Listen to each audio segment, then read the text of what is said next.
नमस्कार दोस्तों। कि गुल्लू और एक सतरंगी का पहला खंड हमारा चल रहा है और अभी हम इसके 32 पाठ पे वाचन कर चुके हैं। आप देख रहे हैं ना, गुल्लू और एक सतरंगी, इसके 7 खंड हैं। अभी हम पहले खंड के 32 पाठ पढ़े हैं। आज हम 33वें पाठ का वाचन करेंगे और आप बताना कि आपको ये कहानी कैसी लग रही है, खासकर उन बच्चों को जो आपके आसपास बैठे हुए हैं। तो पिछली बार जब हमने बात की थी उसमें था कि मेवाराम एक दुकानदार है जो गुल्लू के पड़ोस में रहता है और उसने 10 रुपये बिल्लू से यानी गुल्लू के छोटे भाई से गिर गए थे, तो उसने उठा लिए लेकिन बिल्लू को नहीं बताया। लेकिन बाद में जब मदारी ने अपने बंदर और भालू का खेल दिखाया तो मौका लगते ही बंदरों ने वो केले के गुच्छे उठा लिए, जिस कारण गुल्लू को भी एक गुच्छा हाथ लग गया, लेकिन उसने उसको लौटा दिया। इस प्रकार से हम आगे बढ़ रहे हैं कहानी में और आज की कहानी जो है वो मैं आपको बताऊं 33 नंबर पार्ट पे हम चर्चा करेंगे। एक दिन मेवाराम अपनी दुकान में बैठा सुस्ता रहा था। गुल्लू वहां से गुजरा तो 2 पल के लिए उसकी दुकान पर खड़ा हो गया। बोला, चाचा तुम महंगी चीज़ें बेचते हो, इसलिए तुम्हारे पास ग्राहक कम आते हैं। एक बार में अधिक लाभ लेने की बजाय यदि आप भाव कम करें तो ग्राहक अधिक आएंगे, माल अधिक बिकेगा तो लाभ भी अधिक होगा। मेवाराम के दिमाग में बात बैठ गई। उसने यही तरीका अपनाया। भाव कम हुए तो ग्राहक ज़्यादा आने लगे। अब मेवाराम कस्बे की बजाय शहर से सामान मंगवाने लगा। कस्बे की अपेक्षा शहर से सामान सस्ता आता और बढ़िया भी आता। मेवाराम के पड़ोस में संतलाल नामक एक व्यक्ति रहता था। उसके पास ऊंट गाड़ी थी। किसानों की फसल बेचने के लिए वह उनका अनाज शहर ले जाता था। जिन किसानों के पास अपनी बैलगाड़ी नहीं होती थी वे संतलाल की ऊंट गाड़ी से अनाज ले जाते, बदले में संतलाल को किराया दे देते। इस प्रकार जिन्हें शहर से गांव में सामान वापस लाना होता वे वापसी में उसकी ऊंट गाड़ी का प्रयोग कर लेते।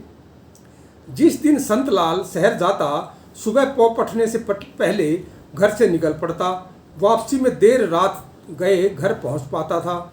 मेवाराम चूंकि संतलाल का पड़ोसी था इसलिए वह संतलाल से बोल देता कि दुकान के लिए अमुक सामान शहर से लेते आना। सामान अधिक होता तो मेवालाल स्वयं ही उसके साथ शहर चला जाता, सामान खरीदकर ऊंट गाड़ी में रखवा देता। एक दिन मेवाराम ने गत्ते का बड़ा बक्सा संतलाल की ऊंट गाड़ी में रखवाया। बक्से में सामान भरा था। मेवाराम को दुकान संभालनी थी, अतः वह जल्दी वापस गांव आ गया। शाम को अचानक बादल घिराए, बूंदाबांदी होने लगी। बारिश से रास्ता गीला हो गया था। शहर से लौटते समय संतलाल को काफ़ी दिक्कत हुई। गीले रास्ते पर ऊंट के पैर फिसलने का डर था। वह बहुत संभल कर ऊंट को हाँक रहा था। ऊंट गाड़ी फिर भी हिचकोले खाती चल रही थी। संतलाल काफ़ी देर रात घर पहुंचा। तब तक मेवाराम सो चुका था। संतलाल भी थका हारा था। सोचा सबका सामान सुबह ही उतारूंगा। उसने ऊंट गाड़ी सुरक्षित जगह पर खड़ी कर दी। ऊंट को खोलकर पशु बाड़े में बांध दिया। गाड़ी एवं सामान की सुरक्षा के लिए वह स्वयं भी पास ही चारपाई डालकर सो गया। सुबह उठा तो किसानों का सामान उनके घर तक पहुंचाने के लिए गाड़ी जोतने लगा। तभी उसकी नज़र मेवाराम के बक्से की तरफ गई। गाड़ी में बक्सा नहीं था। संतलाल को कुछ समझ नहीं आया, बक्सा कहाँ गया। शहर से तो वह ठीक ठाक लेकर चला था, चोरी के भी कोई लक्षण नज़र नहीं आ रहे थे। फिर रात को वह गाड़ी के पास ही तो सोया था, बक्सा जरूर रास्ते में गिरा है। यह सोचकर वह उदास हो गया। अब मेवाराम को क्या जवाब देगा। उसने कुछ दूर रास्ते में भी जाकर देखा पर कोई लाभ नहीं हुआ। दिन निकल आया था। सोचने लगा जिस राहगीर को बक्सा दिखा होगा वह उठा ले गया होगा। अब मिलने की कोई संभावना नहीं।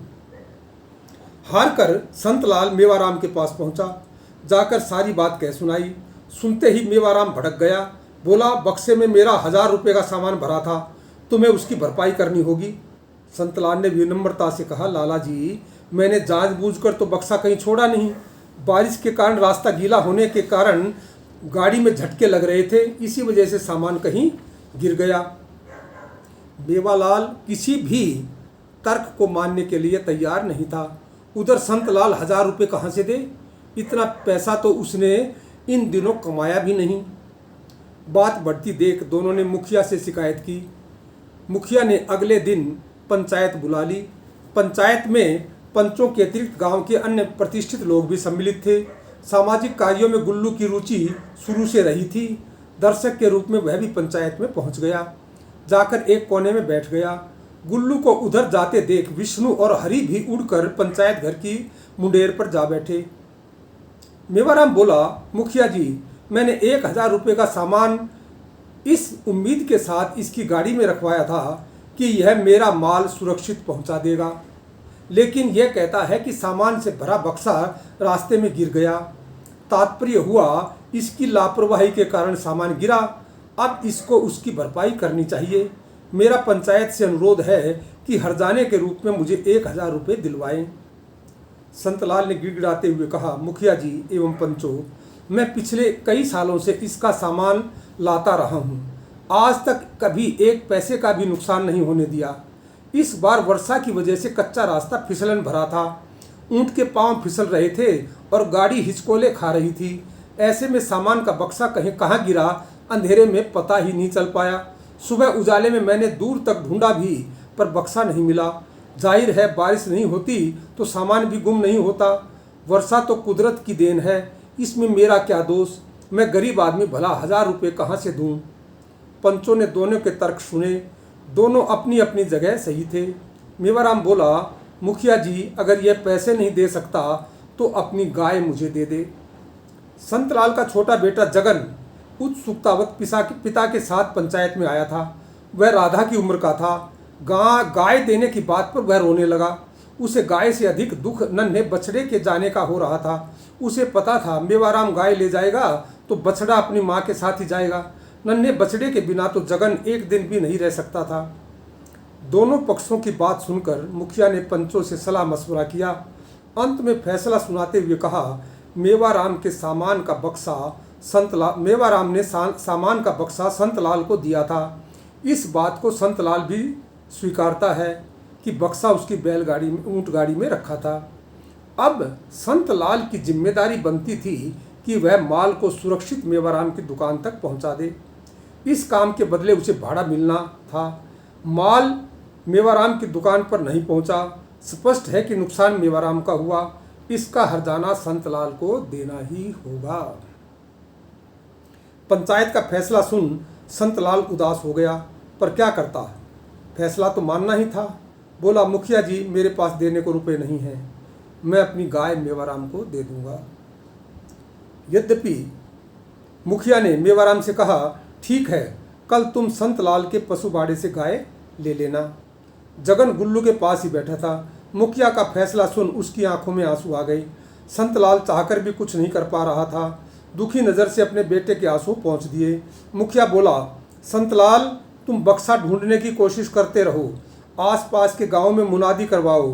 किसी भले आदमी को बक्सा मिला होगा तो संभव है वह लौटा दे। अगर तुम्हें सामान मिल जाए तो उसे मेवाराम को देकर गाय वापस ले लेना। मेवाराम ने आश्वासन देते हुए कहा, हाँ, जब मुझे मेरा सामान मिल जाएगा मैं इसकी गाय वापस करने का वचन देता हूँ। संतलाल आसपास के गांव में घूमा, मुनादी करवाई, लेकिन सामान का कहीं कोई पता नहीं चला। हार कर उसने अपने मन को समझा लिया। गाय के चले जाने के बाद संतलाल के परिवार से दूध घी छिन गया। सबको रूखा सूखा खाना पड़ता। जगन तो दूध की बजाय नन्हे बछड़े के लिए अधिक व्याकुल था। रविवार के दिन स्कूल का अवकाश था। गुल्लू मित्रों के साथ गली में खेल रहा था। अचानक उसे जगन के रोने की आवाज़ सुनाई दी।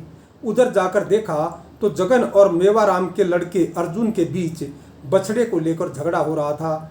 अर्जुन जगन को बछड़े के पास जाने से रोक रहा था। जगन चाहता था कि बछड़े को अपने हाथ से हरी घास खिलाए। वास्तव में झगड़े की जड़ 2 सप्ताह पूर्व की घटना थी। उस दिन जगन ने अर्जुन को अपनी ऊंट गाड़ी से उतार दिया था। इस अपमान का बदला लेने के कारण ही आज अर्जुन को अवसर हाथ लगा। उसने मौके का फायदा उठाया तथा जगन को उसी लहजे में झिड़क दिया जगन को बहुत दुख हुआ, वह रोने लगा। गुल्लू ने पास जाकर दोनों को समझाया। तभी वहाँ संतलाल आ गया। पूछा क्या हुआ? गुल्लू बोला ऐसे ही जगन और अर्जुन के बीच कहासुनी हो गई थी। संतलाल सोचने लगा, अगर ऐसे ही रोज रोज झगड़ा होता रहा तो कैसे काम चलेगा। तभी उड़ते हुए विष्णु और हरि भी वहाँ पहुँचे। संतलाल बोला, गुल्लू बेटे, मैं खोज खोज कर हार गया, बक्सा कहीं नहीं मिला। तुम विष्णु और हरि से कहो, हो सके तो सामान ढूंढ दे। हंसकर गुल्लू ने कहा, चाचा, जब आप स्वयं सामान नहीं तलाश पाए तो भला ये परिंदे कैसे ढूंढ पाएंगे। संतलाल बोला, विष्णु और हरि पूरे गांव के लिए बहुत शुभ हैं। ये असंभव को भी संभव कर सकते हैं। अपनी प्रशंसा सुन दोनों पक्षी फूले न समाये फुदक फुदक कर दर्शाने लगे कि वो कोशिश करेंगे। तो दोस्तों, यहाँ हमारा 33वां पाठ समाप्त हो जाता है।